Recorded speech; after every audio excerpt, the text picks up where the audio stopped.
Bom, boa noite, pessoal. Prazer de novo estar conversando com vocês. E hoje a gente vai falar um pouquinho sobre a escolha e a relação entre o motor e a hélice e a bateria, né?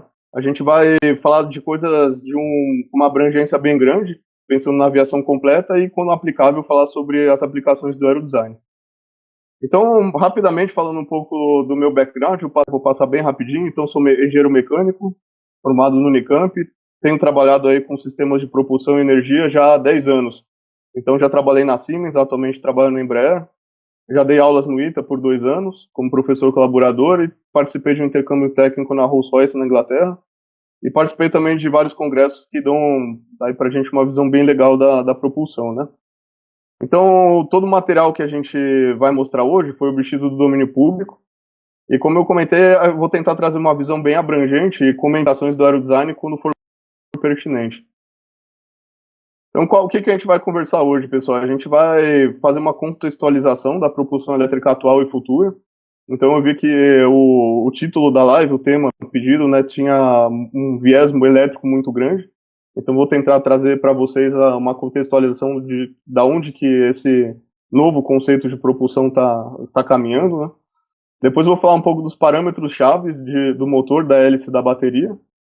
A gente falou na última live desse terceiro item, que é o casamento dos mapas de desempenho. Aqui a gente vai entrar em um pouco mais de detalhes.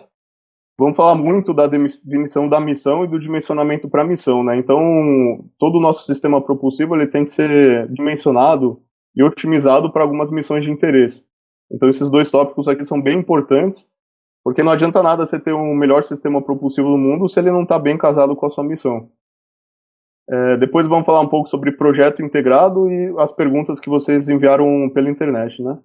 Então, o objetivo é a gente prover uma base teórica inicial para a gente ter uma escolha apropriada do sistema propulsivo, compreendendo motor, hélice e bateria. Então, a propulsão elétrica para as aeronaves, ela pode ter umas motivações possíveis e prováveis, né? Primeiro, os carros elétricos estão ganhando muito espaço no mundo. Então, a gente tem vários tipos de carro elétrico. A gente tem os plug-ins, a gente tem os híbridos. São, enfim, 4 ou 5 diferentes arquiteturas diferentes.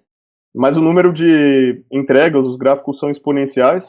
Então, é uma realidade bem forte, principalmente nos países desenvolvidos, né? A gente tem um cenário também de pressões ambientais muito fortes. Então, o carro elétrico vem tentar endereçar esse ponto. E por um outro lado, a gente também tem um desenvolvimento tecnológico muito grande já nos últimos 5 a 10 anos, dos sistemas elétricos, né? Então as baterias, os motores elétricos, eles têm melhorado muito, principalmente a eficiência e a densidade de potência. E aí para a aviação, eles são uma alternativa interessante de ser analisada, né? Os motores térmicos pequenos aí da aviação geral têm uma eficiência térmica na faixa de 20 a 30%. E esses motores novos que estão sendo desenvolvidos, como aqui o exemplo da Embraer, eles podem chegar aí a faixas de 95%. Então a gente está falando de 4, 5 vezes mais de eficiência, né? As baterias também, desde as baterias de chumbo ácido, níquel cadmio, agora as de lítio-íon, a energia específica, ou seja, a quantidade de energia que você armazena por quilo na bateria tem aumentado bastante. Então esse é o pano de fundo e, na minha visão, os principais drivers de por que a gente está agora começando a aplicar os sistemas elétricos para a propulsão das aeronaves, né? Contudo, pessoal, a gente tem vários desafios aí para essa aplicação, né? O primeiro ponto é a matriz energética. Então, com um carro elétrico, né, a gente ainda precisa ter uma fonte de abastecimento. E não adianta nada eu ter um carro elétrico que eu reabasteça ele no meu grid energético se a minha matriz energética não for suficientemente limpa, né? E se vocês olharem a realidade da matriz energética da maioria dos países desenvolvidos, ela é bastante suja. Então, a gente tem termoelétrica gerando grande parte da energia, né? E não adianta nada você ter um carro elétrico que use desse tipo de fonte, né? Então, ele faz mais sentido de um ponto de vista ecológico, ambiental, se você tiver fontes renováveis, né? Então, tem essa charge aqui que tenta reproduzir isso. Um outro ponto que é um desafio, e aqui a gente fala um pouco mais de um aspecto técnico, é que o perfil de utilização dos carros e de potência dos carros das aeronaves é muito diferente, né? Então, num carro, você tem um perfil bastante cíclico, se você está falando de um perfil de utilização de cidades, né? E você tem muitas frenagens. Então você sempre está imprimindo energia no seu sistema para depois dissipar isso termicamente através dos freios, né? Então, sempre que você tem esses ciclos de frenagem, você tem a possibilidade de recarga.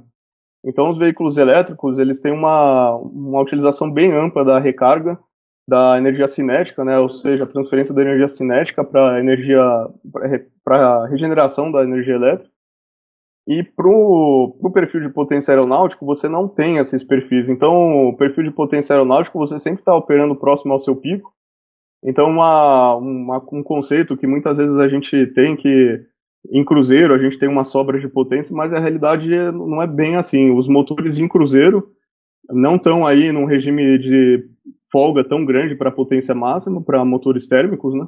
Lógico que motores elétricos é um pouco diferente, mas para motores térmicos, por eles serem motores que respiram ar, né, que o pessoal chama de air breathing engines, você não tem essa folga de potência.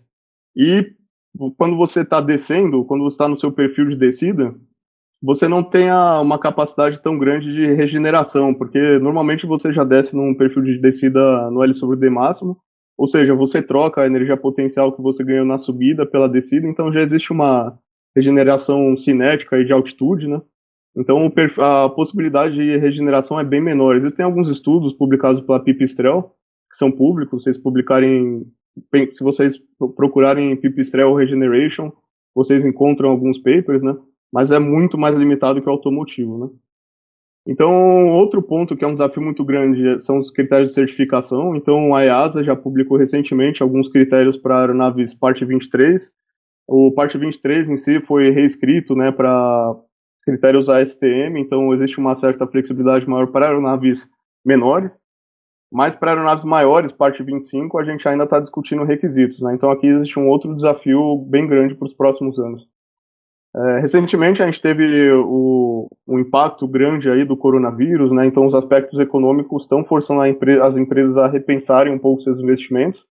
Então, bem recentemente, aí faz uma semana, a Airbus e a Rolls-Royce cancelaram o programa de desenvolvimento deles tecnológico IFANEX, que era baseado na plataforma do BAE 146, uma plataforma tecnológica para desenvolvimento e maturação de sistemas híbridos, né? E finalmente a tecnologia, né? Tem essa charge aqui que é a aeronave em modo pilha aqui, né? E a realidade é que se a gente quiser viabilizar uma aeronave do tamanho de um 737 como essa, com propulsão a bateria, a gente vai ter um desafio bem grande aí de peso e de volume, né? Acho que é de conhecimento de todos. Enfim, esses dois slides só tem o objetivo de dar uma contextualização da propulsão elétrica antes da gente entrar mais nos detalhes, né? E também existe um outro site que é bem interessante, esse Lihan News, o Bjorn's Corner, que ele fala da curva de Gartner, né? Então, toda tecnologia tem um ciclo que eles mapeiam dessa forma. E na visão do Bjorn, a gente estaria nesse ponto aqui com a propulsão elétrica, né? Porque a gente está vendo muitos desafios, ainda não está encontrando formas de endereçar. Então, possivelmente, nos próximos meses e anos, a gente ainda tem desafios para superar e passar desse vale e depois entrar num platô aqui de produtividade, né?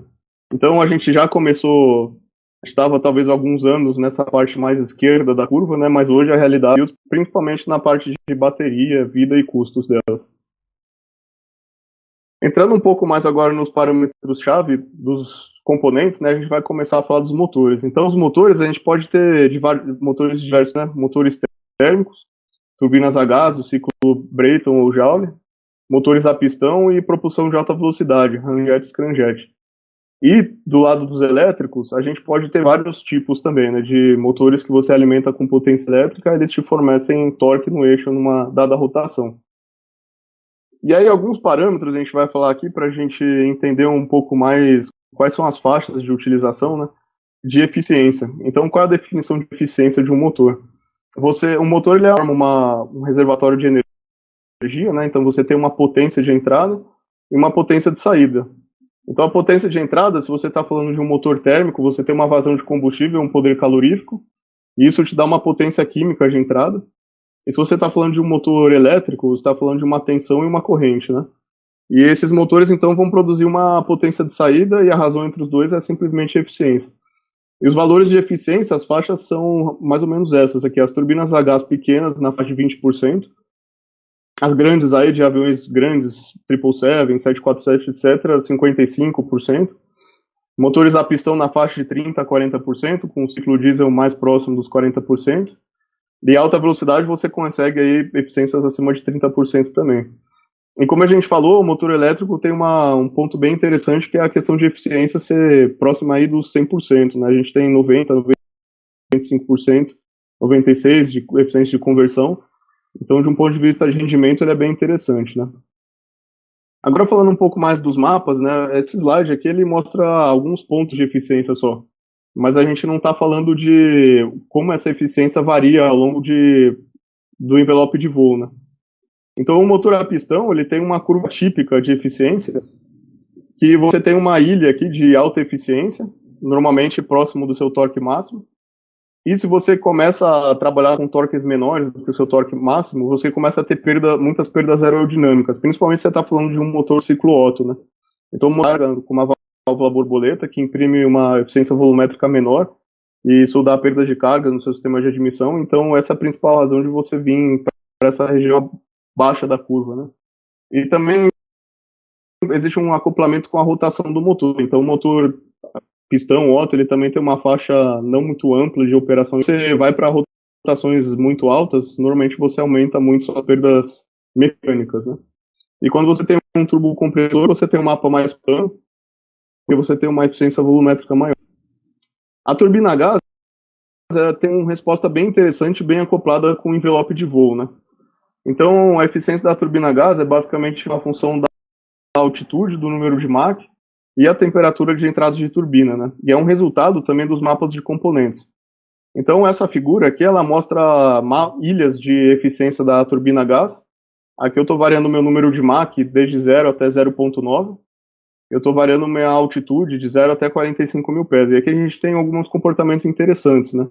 A gente vê 10 mil pés, essas curvas têm uma quebra da tendência. Então aqui você começa a ter temperatura constante com a altitude.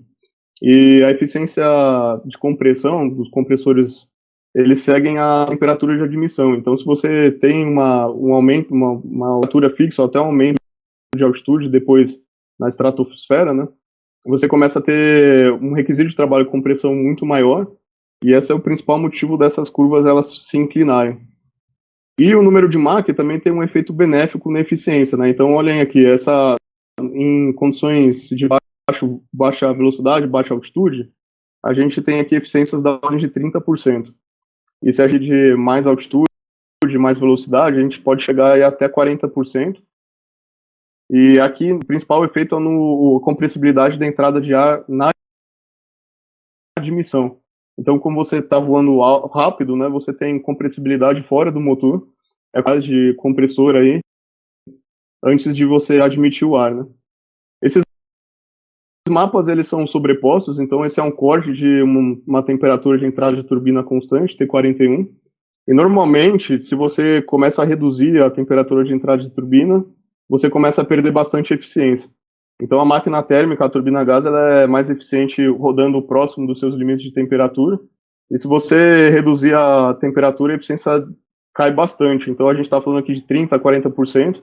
A gente pode chegar aí a 5% a 10% de eficiência quando a gente vai para uma condição de baixa potência.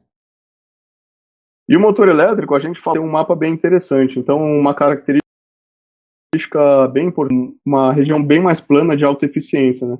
Então, diferentemente da turbina a gás, que a gente viu lá que tinha uma grande diferença de temperatura, de eficiência no envelope de voo e o motor a pistão, o motor elétrico ele tem aqui, ele consegue manter, vamos pegar como exemplo essa região aqui, 90% de eficiência nessa região bem ampla do mapa, né?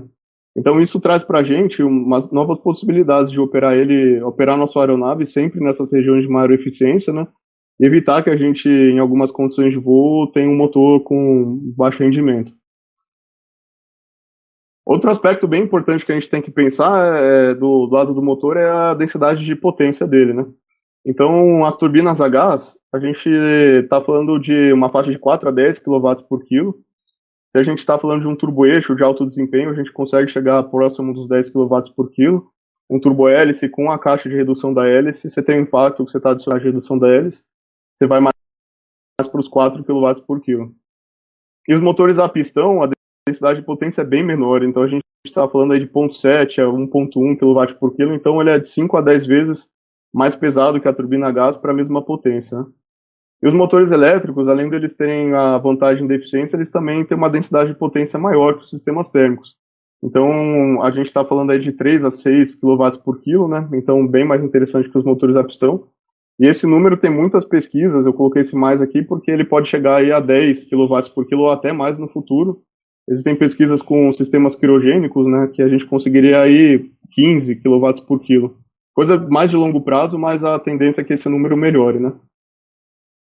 Outros parâmetros, pessoal, que a gente tem que ter em consideração também são a dimensão do sistema propulsivo, né? Então, o motor térmico tem uma escala com a vazão de ar, que é bem importante aqui, né? Como ele é um motor que segue bastante essa proporção.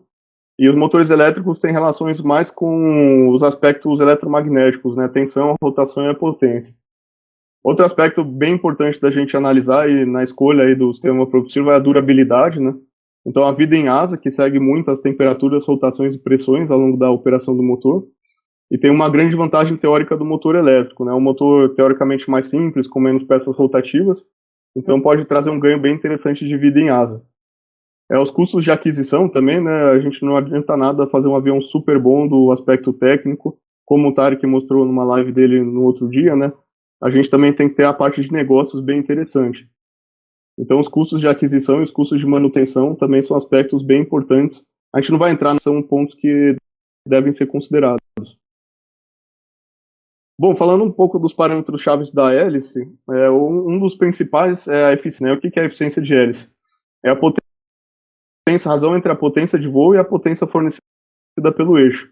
Então, a potência de voo é um aspecto bem interessante que pode ser calculado aí pela simples multiplicação da tração. Então, se você sabe a velocidade, a tração da sua aeronave, a gente vai ver um exemplo em breve do pipistrel alfa elétrico, a gente consegue estimar a potência de voo e a potência de eixo é a potência fornecida pelo motor. E a hélice, a gente desejavelmente 85, 90% de eficiência. Esse é um dos limites teóricos aí de hélice, dificilmente você consegue passar dele, né?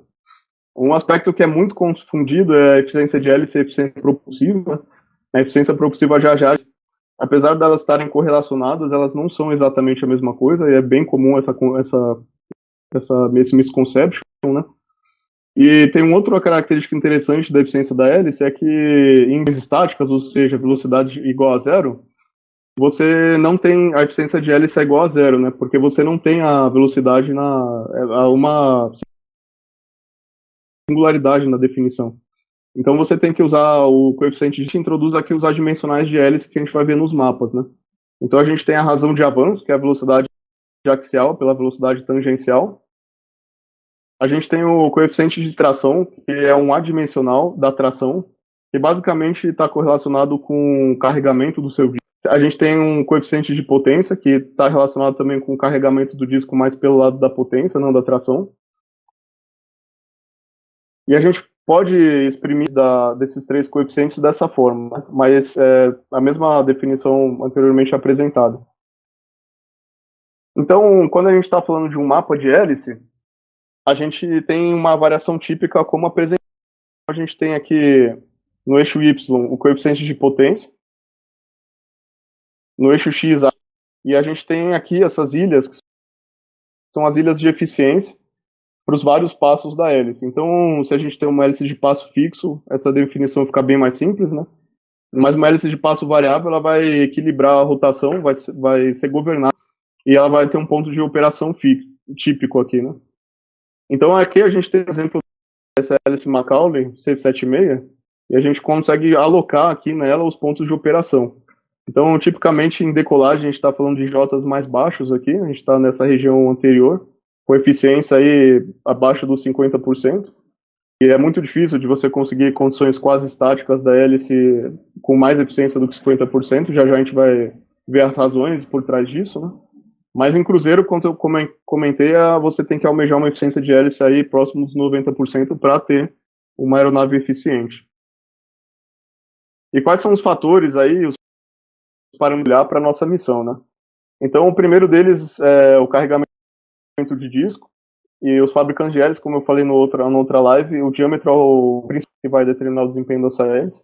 Lógico, aqui existe um conflito muito grande da nave, então um diâmetro muito grande fica às vezes difícil de você ter uma compatibilidade boa com o trem de pouso, com a asa, a altura da aeronave, enfim. Tem um desafio de instalação aqui para você viabilizar. A velocidade de ponta de pá também é um aspecto bem importante, que está ligado à rotação. A gente fala muito de rotação, mas o aspecto físico é mais ligado à velocidade de ponta de pá, né? A rotação é uma combinação da velocidade de ponta com o diâmetro. O número de pá, no mundo do carregamento de disco, para o mundo do carregamento da pá em si, do perfil aerodinâmico. O fator de atividade, que é o carregamento do aerofólio, e a otimização de perfis em último lugar, né? Um trabalho bem interessante aí publicado pela Universidade de Delft. Aqui eu estou deixando o link com vocês, que eles fizeram um estudo de otimização 72. E aqui eles mostram o efeito de você mudar o diâmetro da hélice. Aqui é o efeito do diâmetro da hélice na eficiência propulsiva. A linha verde é subida e a linha rosa é em cruzeiro. Então aqui é bem típico. Não tem tantos ganhos de você ter um aumento de diâmetro. Já já a gente vai ver as razões por trás disso, né? Mas conforme você diminui a sua velocidade, se você está falando de subida ou de decolagem, como no exemplo dessa curva, onde a gente tem aqui no eixo X o diâmetro da hélice, variando aí de 3 a 4,5 metros, e aqui a potência requerida para você gerar uma determinada quantidade de tração, né? Então a gente vê aqui que tem um comportamento bem forte entre o diâmetro e a potência requerida. Se você tem uma hélice de 3 metros, está falando aí de uma potência de 2.600 kW. Se você vai para uma hélice de 4,5 metros, essa potência chega a 2.100 kW. Então, é uma redução bem grande. E o que está por trás disso? Qual é o aspecto físico, né? A eficiência propulsiva é uma relação entre a velocidade de exaustão dos seus gases propelentes e sua velocidade de voo, o seu V0, né? Então, idealmente, você precisa ter sua velocidade de exaustão mais próxima possível da sua velocidade de voo para maximizar esse termo. Só que tem uma singularidade aqui também. Se você aproximar as duas, você não gera tração. Então você precisa chegar o mais próximo, gerar uma vazão de ar muito grande, uma vazão máxima de ar grande por um delta velocidade pequeno. E o diâmetro da hélice vai nesse sentido. Você reduz a velocidade do ar que você está acelerando, você aumenta a vazão máxima de ar e aumenta a eficiência propulsiva.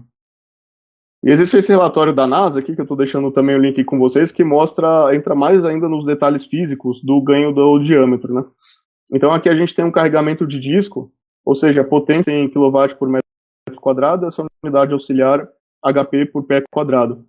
Essa é uma condição de 50 nós, ou seja, meio de corrida de pista, e é que a gente tem a velocidade induzida, ou seja, a gente tem a eficiência induzida. A gente tem a eficiência da hélice, com todos os elementos dela, menos o arrasto de perfil. Então a gente tem aqui o breakdown, ou seja, a separação dos mecanismos de perda da hélice, né? Então a gente tem nesse gráfico, três mecanismos de perda: perda de momento axial, que está relacionada à fórmula da eficiência propulsiva, ou seja, quanto mais eu carrego o meu disco, mais eu preciso acelerar o meu gás propelente, o ar, né? Então minha perda de momento axial fica muito grande. Minha eficiência propulsiva está ficando. Aqui eu tenho as perdas pela rotação, então o swell da hélice é a quantidade de movimento do fluido tangencial, que não gera tração axial nenhuma. E aqui a gente tem as perdas de ponta da hélice. E aqui ele faz uma comparação interessante de um número infinito de pás e um número menor de pás, né?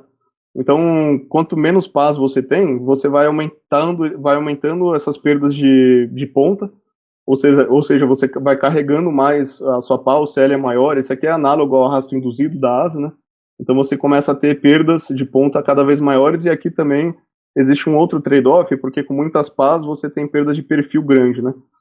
Então, aqui esse gráfico ele traz para você o impacto grande do carregamento de disco e os outros fatores que nessa condição de voo são secundários, né? Esse relatório da NASA é bem interessante, eu vou deixar o link aqui com vocês, e tem muitos trade-offs de hélice nele. Seguindo em frente, outro aspecto interessante e importante ser considerado da hélice é o peso da hélice. Então é um dado fornecido pelo fabricante, mas que a gente tem que tomar cuidado de instalar essa hélice. Por quê? O fabricante ele vai fornecer para você ou um sistema completo ou um sistema não tão completo assim, né? Então a gente tem o mecanismo de governador, a gente tem o spinner, a gente tem o de-ice da hélice, e a gente tem que ter certeza que o peso que a gente está trabalhando é um peso instalado, ou seja, tem todos esses elementos agregados que podem ser um fator considerável aí no peso, né? E se a gente está trabalhando aí de uma forma mais de otimização, mais paramétrica, a gente tem alguns métodos, né? Então, por exemplo, a NASA publicou algumas equações paramétricas que, em função do diâmetro, número de passos, fator de atividade, potência de dimensionamento, você tem uma estimativa do peso da sua hélice. E o Torenbeek também tem algumas regressões que são apresentadas também pelo esse trabalho aqui da Universidade de Delft, que são mais simples, né? Eles argumentam que você pode ter uma representatividade maior, incluindo o fator de atividade, mas que você está talvez discretizando muito o seu método e pode te levar a uma incerteza mais do que você ter uma representatividade melhor, né? Então, aqui eles mostram que o método do Torenbeek, ele comparado com algumas pastas, tem uma aderência razoável. As baterias, a gente tem que olhar também alguns parâmetros-chave que são de primeira ordem para a missão.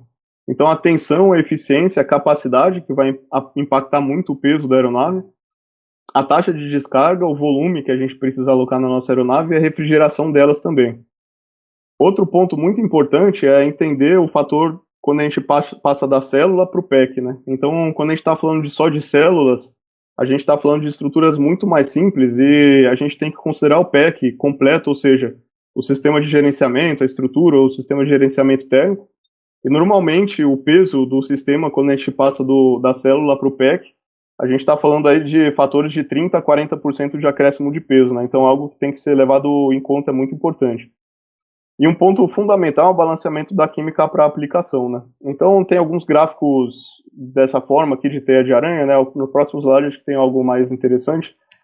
A gente tem alguns parâmetros que são importantes da gente balancear para a aplicação. Então, não é só energia específica, ou seja, a capacidade pelo peso, mas eu também tenho que olhar a minha potência específica, a potência que eu entrego pelo meu peso, questões de segurança, né? Então, recentemente a gente teve aí várias startups que tiveram problemas de segurança relacionados muito possivelmente à bateria. Então, a bateria, se você não respeitar os limites dela, principalmente taxa de descarga, temperaturas, você pode ter um desafio com isso. O desempenho da bateria, ou seja, o quanto que ela consegue te entregar, a eficiência dela, taxas de descarga, etc. A vida dela é muito importante, porque para uma aeronave que tem uma alta taxa de utilização, aviões regionais, aí a gente está trabalhando com 2, 3 mil ciclos por ano, né? Então a bateria tem que ter uma vida em ciclo e em calendário adequada para a gente não ter que ter troca a cada 1, 2 meses das baterias, né? E a energia específica em si. Então esse slide ele mostra para vocês como muda, dependendo da química da sua bateria. Aqui tem vários exemplos de lítio-íon tirado desse paper aqui.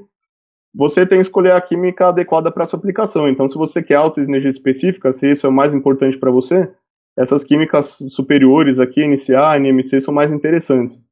Se você quer uma bateria mais estável, com mais vida e com mais segurança, essa bateria de titanato de lítio ela é mais interessante, mas aí a gente vê o trade-off na energia específica.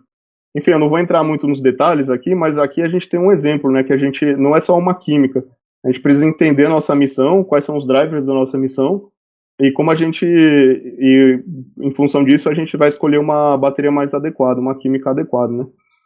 E um diagrama bem importante da bateria é o diagrama de Ragone, né? Então a gente tem a densidade energética, a energia específica, que é um termo mais correto, né? E a densidade de potência. Então, normalmente, se você vai para baterias aí de alta densidade energética ou energia específica, você abre mão da densidade de potência. Então, se você quer ter uma densidade de potência, ou seja, se para sua aplicação é importante entregar muita potência, ou seja, energia instantânea, você vai mais para essa região de ultracapacitores ou essas químicas mais nessa região. E aí a gente vê um gap muito grande entre as baterias, né, e os combustíveis fósseis aqui, o hidrogênio. A gente está falando ainda de 1, 2 ordens de grandeza de diferença para a gente chegar até o poder calorífico que os combustíveis fósseis entregam, né? E esse é o grande desafio atual da bateria, ou seja, trazer ela mais próxima aqui dos combustíveis fósseis, mantendo o aspecto de vida e econômico competitivo. Agora, pessoal, a gente vai começar a falar um pouco mais da missão e da aeronave, né? Porque o que interessa para a aeronave é uma potência de voo e um consumo energético associado. Então, quando a gente está falando do desempenho da aeronave, como a gente falou, a gente tem a potência de voo, a tração vezes a velocidade, por uma condição reto-nivelada. E aí a gente tem um encadeamento aqui de processamento de energia da potência. Você tem uma fonte, que pode ser química, no caso de um combustível fóssil, ou elétrico, né, se for uma bateria. Você tem um mapa do motor, que vai ter uma eficiência de motor associada. E você tem um mapa de hélice, que tem a eficiência da hélice associada. Então a gente tem um caminho aqui da potência da sua fonte, potência de eixo até a potência de voo. E aí o encadeamento dessas eficiências te dá a eficiência total, né? E para o sistema elétrico é importante considerar não só o mapa do motor, mas também todos os outros subcomponentes, como a eficiência da bateria, cablagem, inversores. Então não adianta nada você ter um motor de 95% de eficiência e um inversor muito ruim de 90% de eficiência. Então é importante entender a eficiência de cadeia e o produtório que vai te dar a eficiência equivalente aqui do seu sistema elétrico, né? E aí a gente falou na última live, mas agora a gente vai falar um pouquinho mais sobre o acoplamento de mapas, né? Então, muitas pessoas têm a dúvida como acoplar um mapa de hélice com um mapa de motor, e é bem simples, pessoal. Se a gente sabe um ponto de funcionamento de um motor, a gente sabe a combinação de torque, eficiência e rotação dele, que é isso que o mapa traz pra gente, a gente pode trazer esse ponto para o mundo da hélice. Então, como a gente sabe o torque, a rotação e a potência, a gente sabe o ponto de operação em termos de CP, a gente sabe o ponto de operação em termos de razão de avanço e a gente, então, sabe qual é a nossa eficiência da hélice. Então, o que a gente pode fazer é fazer uma sobreposição aqui do nosso mapa de eficiência com o mapa de eficiência de hélice, para a gente ter um mapa de eficiência total, né, entre o motor e a hélice, que é o que vai interessar para a nossa aeronave. E aí, como eu falei na outra live também, a gente tem que tentar casar as ilhas de maior eficiência, para a gente ter o ETA overall, aqui, a eficiência overall maior possível. Então, idealmente, em cruzeiro, a gente tem que trabalhar aqui, tanto no motor quanto na hélice, nas ilhas de ótimo, né, de máximo. E um aspecto bem interessante é estudar o trade-off entre um acoplamento direto, né, um direct drive do motor com a hélice, ou uma caixa de redução. Então, pode ser que, aqui nesse exemplo, a gente tem o nosso motor em 6.000 RPM. Se eu colocar esse ponto aqui no meu mapa de hélice, pode ser que eu caia numa região muito desotimizada em termos de eficiência, né? E a caixa de redução vai dar para a gente um acoplamento interessante, ou seja, o motor trabalhando no seu ótimo e a hélice também trabalhando no seu ótimo. É um trade-off interessante para fazer para todas as aplicações, principalmente para os motores elétricos. Então a gente tem motores elétricos que precisam de caixa, outros que não, e às vezes você consegue ter um sistema propulsivo mais eficiente empregando a caixa, né? Então, o entendimento da missão, a gente também falou na outra live, mas é algo muito importante. A gente vê aqui as hélices e os sistemas propulsivos muito diferentes, né, para cada missão. Então, o Alfa Eletro, que é um avião que a gente vai fazer um exemplo em breve, é um acoplamento super simples entre o motor e a hélice, uma aeronave 100% elétrica, primeira aeronave aí de aviação geral 100% elétrica certificada para LSA. O aerodesign, a gente tem um outro tipo de missão, também um outro tipo de acoplamento. A gente tem as aeronaves de alto desempenho, alta velocidade, aqui como a Antonov 70, com hélices contrarrotativas. Enfim, cada missão tem uma solução bastante diferente do ponto de vista de hélice, de motores, né? E aí é por isso que é bem interessante a gente entender nossa missão. Então eu vou fazer um passo a passo aqui de como a gente pode fazer para entender melhor nossa missão e traduzir isso em requisitos do sistema propulsivo, né? Então, passo 1 seria definir missões de interesse. Então, pista, subida, cruzeiro, a missão. Tem vários aspectos aqui que a gente pode listar e ter métricas para eles, né? E a gente faz aqui, então, o nosso perfil de missão. A gente tem uma decolagem, uma subida, um cruzeiro, uma descida. E aí é fundamental o entendimento completo entre o motor e a aeronave, né? Ou seja, são mundos acoplados. A gente vai estar voando juntos. Então, é bem importante discretizar alguns pontos-chave aqui no nosso perfil de missão, né? O passo 2 seria definir as arquiteturas propulsivas candidatas. Ou seja, eu vou pegar desempenho, pesos, custos de várias combinações de hélice e motor e caixa de engrenagem. Então, por exemplo, a minha opção 1 é um motor pequeno com uma hélice com essa arquitetura, e eu tenho esses mapas. A minha opção 2 é um motor maior com uma hélice com mais fator de atividade, eu tenho esses mapas. A minha opção 3 é um motor menor com uma caixa de redução, uma hélice com mais diâmetro, menos fator de atividade, e eu tenho os mapas deles, né? Então é importante eu conseguir estimar o peso e o desempenho, principalmente dessas combinações, né? Para a gente depois pegar essas opções e voar a missão com cada uma delas. Então, o passo 3 seria a gente analisar a tração requerida e a potência requerida em cada ponto da missão. Então, tem missões que a decolagem é muito mais importante que o voo, né? Por exemplo, aerodesign ou aeronaves STOL. Outras missões, por exemplo, transporte de passageiros, né? O cruzeiro, eficiência é muito importante. E é que a gente tem que entender um pouco do desempenho da aeronave. Então, a gente tem aqui um método paramétrico, né? Ou uma integração numérica na minha decolagem. Aqui na subida, meu excesso de tração, que vai virar razão de subida. Em cruzeiro, eu tenho um equilíbrio entre a tração e arrasto, então o meu equacionamento também é diferente. Tem alternativas simplificadas também, como equações de Breguet, suas derivações eletrificadas, né? Bauhaus fez alguns trabalhos bem interessantes aí, mas são aplicáveis para missões com cruzeiros mais longos, né? Então a minha sugestão é fazer uma discretização um pouco melhor do perfil de voo, e aí a gente repete aquele fluxograma que a gente comentou, né? De ir da potência até a tração. Para uma condição de potência especificada, como decolagem e subida, a gente faz o processo nesse sentido. Ou seja, dado uma potência, eu chego numa tração.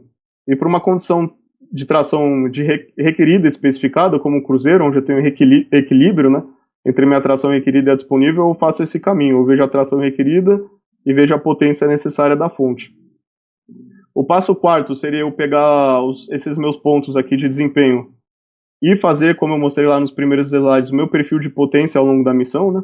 Então aqui eu tenho a minha potência de eixo em função do tempo, ou seja, minha turbina a gás é esse laranjinho aqui, eu coloquei um perfil típico aqui para esse perfil, e o meu motor elétrico é esse azulzinho aqui, também coloquei um exemplo aqui de perfil típico, né?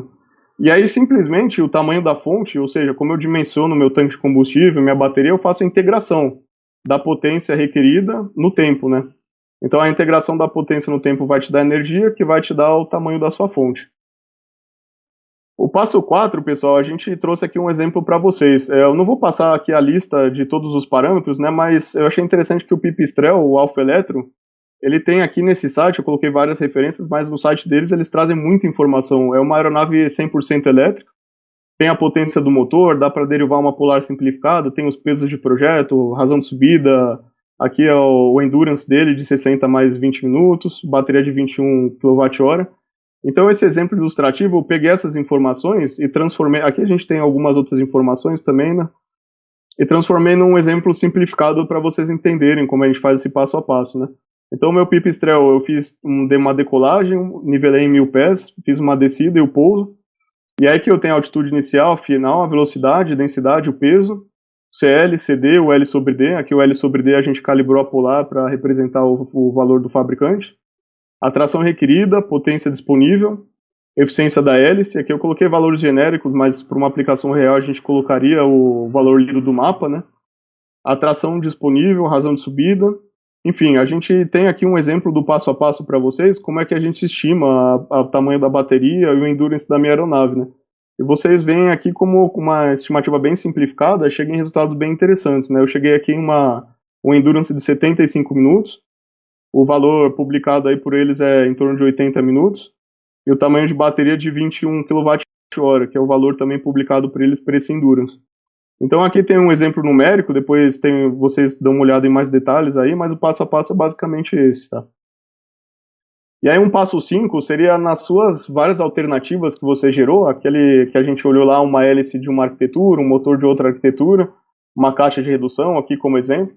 Normalmente você tem alguns objetivos conflitantes no seu projeto, né? Então você tem consumo e peso, por exemplo, e algumas arquiteturas podem ser interessantes do ponto de vista de peso, mas apresentar um consumo alto, e outras apresentar um consumo interessante, mas um peso alto. Então você pode colocar suas opções nesse mapa e escolher algo que melhor balanceie sua aeronave para sua missão, né? E a integração de projeto, então, entre o motor, o propulsor e a aeronave, a gente pode expandir o que a gente conversou na live passada. Então, eu parto dos meus requisitos e restrições, meus parâmetros de projeto. Então, eu crio um modelo que eu tenho o meu modelo de aeronave em comunicação com o meu modelo propulsivo e o meu modelo de fonte, né? Então, o meu modelo de aeronave e meu modelo propulsivo vão gerar para vocês aí esse perfil de utilização de potência ao longo do tempo para a missão. E o modelo de fonte vai integrar isso e vai te entregar o tamanho da sua fonte térmica ou química, né? Então aqui é uma forma mais didática da gente representar isso, né? E se você tem esses modelos bem acoplados, você pode fazer alguns estudos de otimização, paramétricos, entendendo bem os requisitos e suas restrições, seus parâmetros de projeto, e vendo se sua solução está próxima aí dos seus objetivos e com figuras de mérito interessantes, né? E uma nota final aqui sobre o powertrain elétrico, a gente tem que olhar ele de uma forma mais expandida, né? Então ele é muito mais do que o motor e a bateria. Então aqui a gente tem um exemplo de uma integração recente, que publicada na internet, vocês acham fotos dessa integração de um motor aí de 500 HP. A gente tem aqui o acoplamento de cargas entre o motor e a hélice, então observem aqui a suportagem que é necessária para você ancorar o motor e a hélice gera diversas cargas ao longo do voo, né, que precisam ser transmitidas de uma forma adequada para a estrutura, para que você não afete o motor do ponto de vista mecânico, ou seja, uma fixação apropriada. O gerenciamento térmico, olhem aqui os trocadores de calor, né, então o motor elétrico, eu brinco que ele não tem escapamento, né? Então toda a ineficiência dele basicamente vira calor e você tem que ter um sistema térmico de gerenciamento. Os motores maiores, como esse aqui de 500 HP, usam um sistema arrefecido a líquido. Tá? Então você tem que ter todas as mangueiras aí e também o trocador de calor, né? O controle integrado também entre o motor e a hélice e também um sistema de monitoramento de saúde e de vida das baterias, né? Então é interessante quando a gente está pensando no nosso sistema propulsivo de um modo completo, a gente falou de uma forma mais detalhada, né, do motor e da hélice aí, mas a gente também tem que considerar esses outros aspectos para que a gente tenha uma integração apropriada e razoável para a nossa finalidade, né? Pessoal, é isso que a gente tinha para passar hoje. Agradeço aí a atenção de vocês, espero que vocês tenham gostado, né? Como eu comentei, qualquer dúvida aí, qualquer ponto que vocês queiram discutir, estou disponível aí no LinkedIn. Então, muito obrigado e até a próxima aí.